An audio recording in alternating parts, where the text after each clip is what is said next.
tan seachta sé tá sé ráard. Níl míad maithar nóhin.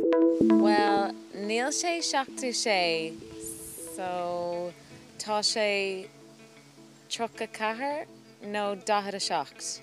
Dahad a seacht, ceapan? Dahad a seacht. Dúir airt intar sús go trocha cahar fin géad a chuirsáil ar plastic an éireann. Is figur maithe sin go práile sin go déil Nórap, ach mar sin hain tá corthaí ceiste a cébéid an trocha sé fin géad sin a dhéantar go ar chuirsáil go fíornach.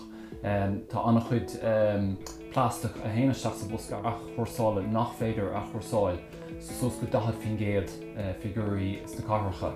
Agus rud eile chahamid smína bhar ná tá a chuirsáil anna ísisiil ar an dréimre den na rudaí cheartain a bheith duineh.